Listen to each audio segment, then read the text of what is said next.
Hi guys. Today while I'm prepping mom's snacks for the week, I thought we would talk about food. Um, she loves snacks, loves sweets. That's something that we found even before, when she made her own foods and stuff like that, she would eat a lot of sweets. So apparently that's a common thing with dementia. And I've heard some things that say that it's because it is type 3 diabetes and that you can treat it with coconut oil and MCT oil and things like that. You can Google that, look it up. It's pretty interesting reading. I actually read a whole book on it, where a woman was a doctor and she says that she cured her husband, or at least made him better. I haven't seen any updates on it, with MCT oil and coconut oil.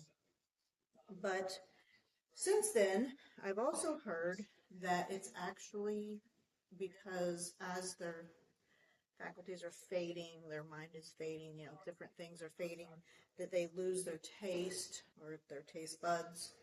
And one of the last ones to go is sweet. So that's kind of, they still have their taste for sweets longer than anything else. So they just really love sweets. But she used to drink or eat a lot of snack cakes, like Little Debbie's and donuts and things like that. Just things that aren't really good for you. But I mean, she was here by herself at the time. She would have her snacks, we would just kind of let it go. And she would drink a lot of Coca-Cola. She would drink a lot of Coke. She would just go and get it from the fridge. It was constantly all day long. I think she was forgetting that she had already had some, and but she was going through a lot of Cokes. So one of the things that we did when we moved in was we started not eliminating, but cutting down on the Cokes. I started trying to regulate it since I'm actually here and I'm paying attention to what's going on. Um, I would have just a cup ready for her for when I started working.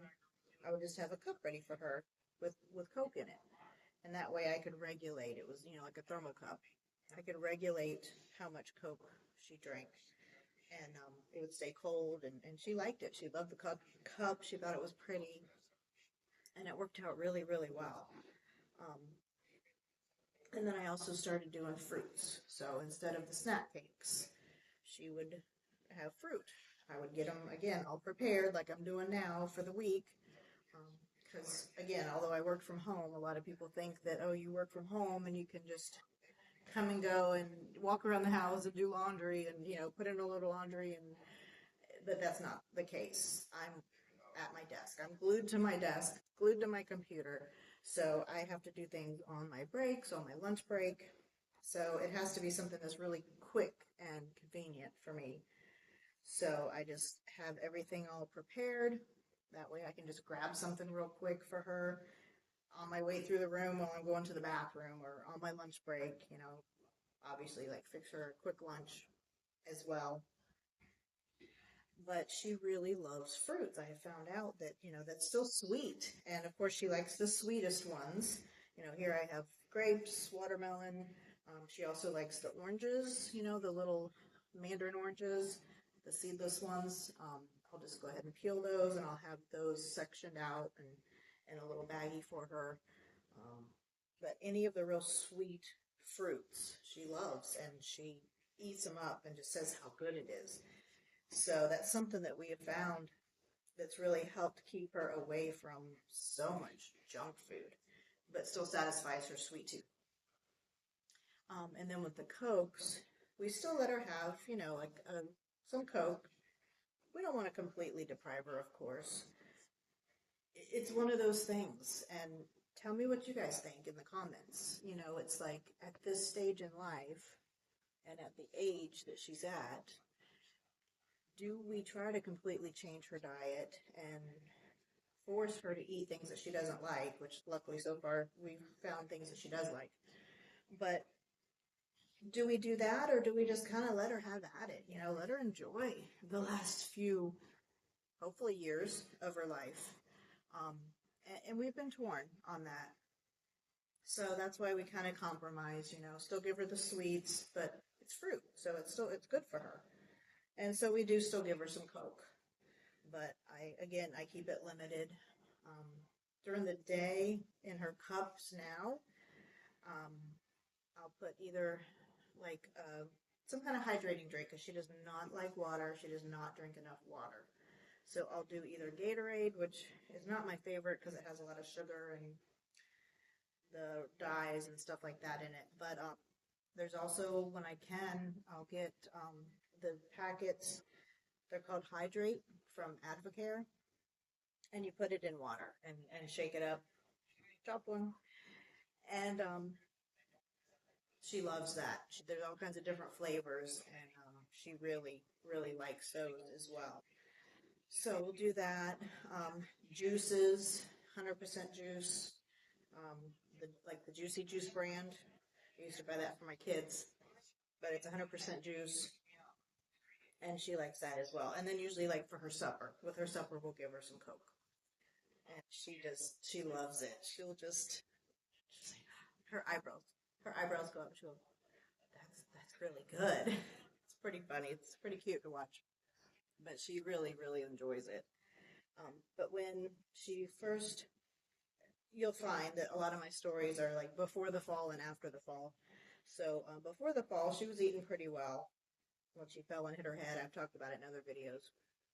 But she ate pretty well. We didn't have to worry too much about it. But after the fall, and then she was in the hospital and she came back home, she was not eating like at all.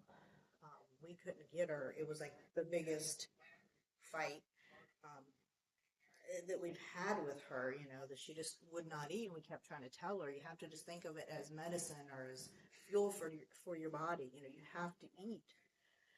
And she did not want to eat. Sometimes we would be able to get a boost or Ensure, something like that in her. So at least she was getting some sort of nutrition and calories and vitamins and all that, protein. We try to get the higher protein ones, but even that sometimes was tough. She would drink like half of it and she'd be full because at that point she's not eating, so everything makes her full quickly. So we told the doctor about it. Her next doctor visit, she had actually lost weight. She was like skin and bones, she was really losing weight. You could see it, and the doctor saw it on the scale. So she actually gave mom a medicine that does increase the appetite, and it worked really well. We started giving it to her, and it was just, a day, maybe 2 days of giving it to her, and she started eating. She started asking for foods, like, when are we going to eat, or is there anything to eat, or, stuff like that. And so that was amazing. That was awesome. And now we just keep it, pay attention to the expiration date, of course, but after she starts eating, usually she'll eat good for a couple weeks to a couple months, and she's fine. And then sometimes when she goes through those stages again where she just doesn't want to eat, we'll start giving it to her again. And it usually just takes a couple doses before it starts working again, and then she'll eat fine again. So again, we save it, keep it in the refrigerator. It's a liquid, and just pay attention to the expiration date and use it as needed, and it works really well for her. But another thing too was, before the fall, she was pretty much feeding herself. Um, she can't really so much feed herself unless it's finger foods. If it's finger foods, she can feed herself just fine. But with utensils, she's just not so good with any kind of utensils. And then also, with the plate or the bowl or whatever the food's on, she'll kind of like scrape it, push it around even when it's finger foods, and knock it off the plate. Now I know they have, I think they're called scoop plate or scoop bowls and scoop plates, but they actually go up on the sides to like keep the food from going off the plate. So we've looked into, trying that, but at this point it's kind of like too late for her now because she can't really use the utensils any longer. We're actually feeding her now. So other than finger foods, with her snacks, she can eat those on her own because they're not real messy. It's not something that we have to really worry about making a big mess everywhere. Um, but they also, from what I've heard, have utensils that I guess are kind of weighted or like where the handle is, the spoon or the fork actually move. So if they move their hand, it stays level. So there's something in them that, keeps them level. So that would really help a lot. And we thought about trying that. So if I do try that, I'll let you guys know. I really honestly think it's kind of too late for her again at this point. Um, but if I do try those, I'll let you know how it goes with that. But we just, like I said, at this point, we just kind of feed her and we try to make as many finger foods as we can. I've taken the crescent rolls and stuff them. So I'll just take them and you lay them out, they're little triangles. I'll lay them out like you normally do, and then I'll put some kind of stuffing in them to make kind of like a sandwich, and then I'll roll it up just like you do with the normal crescent roll, and then bake it in the oven for however long. Usually the stuffing is cooked. I've done hamburger, I've done kind of like cheeseburgers with hamburger that's already cooked, and then cheese rolled in the crescent rolls. She really liked that. And then I tried a Reuben. So you get the corned beef or roast beef, whatever kind of meat you want to use. I've heard of turkey Reubens, chicken Reubens, all kinds of stuff. But and then we just use the Swiss cheese and the sauerkraut. I kind of made the sauerkraut not so wet. I kind of like put it on a paper towel, kind of squeezed it out a little so it wasn't so wet. But that worked really well. She really liked that. So any kind of little sandwiches or like pigs in a blanket, stuff like that, sausages, hot dogs, whatever, kind of roll them in the crescent rolls to where she can pick them up and eat them. That works really well also. But just anything, I don't know, to me at this point, whatever they like, whatever they'll eat, especially if they have trouble eating and they don't want to eat. The doctor even said, give her chocolate ice cream. She loves chocolate. Anything chocolate. The doctor said, give her chocolate ice cream because it has calories. It's something that will help her to gain some weight back, get some sort of nutrition, something in her stomach. So every night when I give her night medicines, with one of them, I crush the pills and I put it in chocolate pudding. And she eats it up. She loves it. That's kind of like her little nighttime snack every night now. I crush up her night medicine and put it in chocolate pudding, and she loves it. So anything that they can kind of do themselves to keep their independence a little bit is great. Any type of, like I said, finger foods. But when you get to the point where you have to feed them, just try to do the best you can to help them keep their dignity, to try to not get irritated, not get aggravated. It can be difficult sometimes, just being honest, especially if she doesn't want to eat. And I know she'll like, oh, I already ate. There was one time we were sitting there, she had her plate in front of her with all the food on it. And she sat there for a few minutes and looked around, and she's like, oh, that was really good. And we're like, Mom, you haven't even eaten anything. She hadn't touched it. She had not eaten anything. And it was so funny. Or sometimes she would just eat a few bites, and then she'd be like, oh, I'm full. We're like, you've had like 3 bites, literally. And they're small bites because we cut everything up really small for her so that, she could eat it more easily. And she was like, oh, I'm full. And we're like, Mom, there's no way you can be full already from that tiny bit of food. So, it's a challenge. It can be challenging. It can be difficult, but again, just do the best you can. You want to make sure they're getting their nutrition, their calories, their protein, staying healthy. The Ensure drinks, or Boost, any of the type of protein, Premier Protein, any of those type of shakes or protein drinks. We use the bendy straws. We'll just take the actual container, take the top of it, and then use a bendy straw, and that works really well with her. But if you get whatever flavor they like, she likes chocolate, so we get the chocolate. And you get whatever flavor they like, and it's like, we call it her chocolate drink or her chocolate milk, and it's like a little treat for her. So she just really enjoys it, and that's getting some nutrition in her. Just, something better than chocolate ice cream, which we didn't do that for very long. It was just something to get her to eat, but it's something that's still nutritious and something that she can actually eat. Another thing I wanted to tell you about when I was giving her the cups, initially, the insulated cups, it was a little bit big. It got to be where it was a little bit hard and heavy for her to handle. She's getting weaker and weaker in her hands. She has arthritis, so it's harder for her to hold cups, especially bigger ones. Um, so I found these again at Walmart. I'm not endorsing Walmart, I know, but anyway, it just so happens. And they were like, the first time I bought them, they were $1 each. Second time was like $1.20, and they're actually toddler cups. So I think it's called Parents' Choice, and they have a straw. They're not a sippy cup. They have a straw, and they are spill proof. So when I give her her drink, again, I'm working, so I hand her her drink, and if I'm in my office and she happens to tip it over or something, it's not going to spill. I'm not worried about it. So it works out really well, and it's smaller for her hands. She can hold it really well. It's not insulated, so that's the only thing is, the cup, I have to keep it in the fridge until I give it to her, and then I have like 3 or 4 of them that I kind of switch out. I keep them full, so that way, again, just something I can do real quickly while I'm working. But these work really, really well for her, and they're cheap. When I was looking at some of the sippy cups, those spill-proof cups, um, you know, they were toddler-looking things, baby-looking things. They had cartoons on them, or some kind of characters or flowers, or stuff that just looked like a kid's cup. And I just didn't really want to do that to her.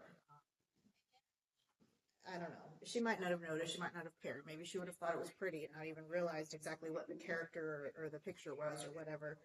But I just was trying to find something that didn't look like a kid's cup. And that is what I found. And it happened to be really cheap. And so it worked out really well. And I'm very happy with these cups. They work really, really well. Um, anything.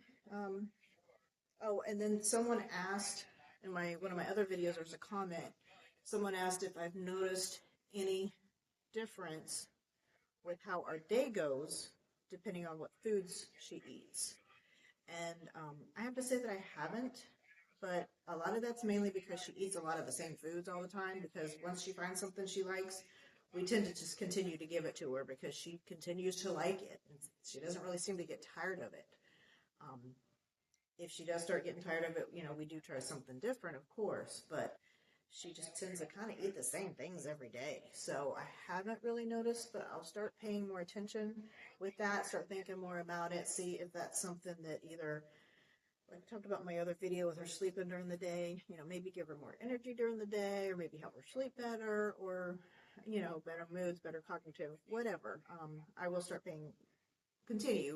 I've just started paying attention to that, or trying to, and it hasn't really seemed to make a difference from what I can see. Now, again, like I said, the MCT oil, the coconut oil, I have not tried those. I've read a lot about it, but I haven't tried it yet. You're supposed to, I guess, mix it in their food, and then it helps. It's a whole, you can look it up. There's a whole lot out there about it, but maybe that's my next project. Maybe I'll do that. Maybe I'll try it and see how it works, and then we can kind of figure it out together. But that's about all I have for today. Just wanted to talk a little bit about that, and I hope you guys are enjoying the videos. If there's any topics that you want me to cover, please put it in the comments, if I don't know much about it, I can look it up. I thought about maybe starting to doing shorts where I'm sharing videos that I've seen, because like I said, I do a lot of research. I do a lot of searching different platforms. But if I find stuff that I find interesting, or I think that you guys might benefit from, then I'm thinking about maybe sharing them as shorts on my channel. So let me know what you think about that. I'm pretty sure other people share other people's shorts, so I don't think it's a big deal. I think because it says in the on the bottom like whose channel it's from, so I don't think there's any kind of infringement thing or anything like that there. But yeah, let me know what you guys want me to talk about, what you want to learn more about, what you want to know more about, and I'd be more than happy to do that. And don't forget to like and subscribe. I'd really appreciate it. Let me know I'm on the right track. Encourage me. Something to share, a little not so fun fact about myself is that I'm actually an introvert. I have ADHD. I've always said ADD, but now they've grouped it all under one umbrella of ADHD. But, and I'm very much so an introvert. So this is completely out of my comfort zone, which is the main reason why normally you'll see me doing stuff on the videos, just to kind of keep myself, I guess, busy or distracted from focusing too much on being so uncomfortable. But anyway, comments are welcome. Please be kind. But, encouragement, support, and anything you want me to talk about. And we will go from there. And I hope you guys have a great day. Talk to you soon.